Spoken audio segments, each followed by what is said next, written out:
Hello, welcome back to our family Unni's creations. കുറേ ദിവസമായിട്ട് വ്ളോഗൊക്കെ ചെയ്തിട്ട്, അപ്പോൾ ഇന്നൊരു വ്ളോഗ് എടുക്കുകയാണ്. ഈ വർഷത്തെ ഫസ്റ്റ് വ്ളോഗാണ് കേട്ടോ. അപ്പോൾ ഒരു ഫുള്ള് വ്ളോഗ് ആണ്. അപ്പം ഇന്ന് രാവിലെ ബ്രേക്ക്ഫാസ്റ്റിന് വേണ്ടിയിട്ട് അപ്പം ചുട്ടുകൊണ്ടിരിക്കുകയാണ് കേട്ടോ ഞാൻ.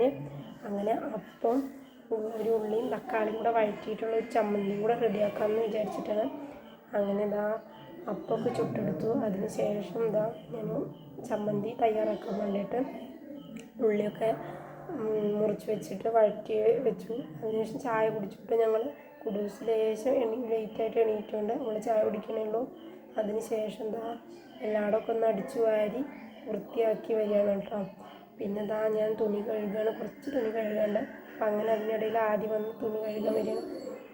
അവൻ വന്നാൽ ശരിയാവില്ല. അങ്ങനെ അതൊക്കെ കഴിഞ്ഞ് ടോയ്ലറ്റ് ക്ലീനിങ് ആണ്. ടോയ്ലറ്റ് നമ്മൾ ഡെയിലി ഫിനോയിൽ എന്തെങ്കിലും ഉപയോഗിച്ചിട്ട് ക്ലീൻ ചെയ്യുന്നവരായിരിക്കും അല്ലേ.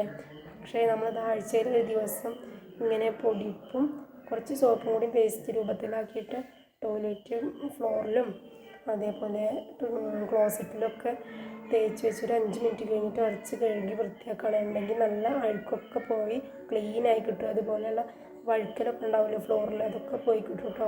നല്ല നീറ്റാക്കി കിട്ടും. അങ്ങനെ ചെയ്ത് നോക്കും കേട്ടോ. പിന്നെ മുന്നേട്ടം മാർക്കറ്റിൽ പോയിട്ട് മീനൊക്കെ മേടിച്ച് വന്നിട്ടുണ്ട്. അതായത് മത്തിയും നത്തള് മീനാണുള്ളത്. നിങ്ങളവിടേക്ക് പോയി ചെറിയ മീൻ എന്താണ് പറയുക ഒന്ന് കമൻറ്റ് ചെയ്യും കേട്ടോ. അങ്ങനെ അതൊക്കെ റെഡി ക്ലീൻ ചെയ്യുകയാണ്. നമ്മളിത് കല്ലുമ്മട്ടിട്ടോ നത്തള് ക്ലീൻ ചെയ്യാം.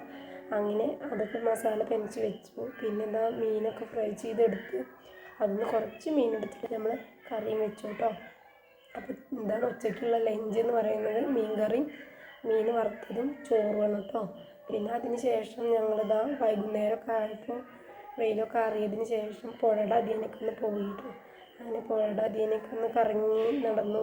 കുട്ടികൾ അധികനൊക്കെ ഇങ്ങനെ കളിച്ചു. അങ്ങനെ പ്രകൃതിയുടെ ഭംഗിയൊക്കെ അവിടെ ഇരുന്ന് കുറച്ച് നേരം അങ്ങനെ ആസ്വദിച്ചു. ഇങ്ങനെ പുറത്തിറങ്ങുമ്പോൾ ഒരു റിഫ്രഷിങ് ആണല്ലേ. അങ്ങനെ അതിന് കുറച്ച് നേരമൊക്കെ നടന്ന് അത് കഴിഞ്ഞ് അതിനടുത്തൊരു തട്ടുകട ഉണ്ടായിരുന്നു. അവിടെ പോയിട്ട് ഞങ്ങൾ ചായയും സ്നാക്സൊക്കെ കഴിച്ചു കേട്ടോ. കുട്ടികളും കട്ട്ലേറ്റാണ് കഴിച്ചിട്ടുള്ളത്.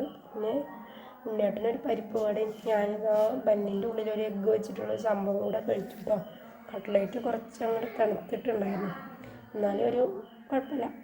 അങ്ങനെ ചായയൊക്കെ കുടിച്ച് അവിടെ നിന്ന് ഞങ്ങൾ ഇറങ്ങി കേട്ടോ. അപ്പോൾ ഇത്രയൊക്കെ ഉള്ളൂ ഇന്നത്തെ ഈ ഒരു വ്ളോഗ്. ഇഷ്ടമായിട്ടുണ്ടെങ്കിൽ എല്ലാവരും ഒന്ന് ലൈക്ക് ചെയ്യുക, അതേപോലെ അഭിപ്രായങ്ങളൊക്കെ ഒന്ന് കമൻറ്റ് ചെയ്യുക. പിന്നെ മറക്കാതെ സബ്സ്ക്രൈബ് ചെയ്ത് സപ്പോർട്ടിങ് കൂടെ ചെയ്യുക കേട്ടോ.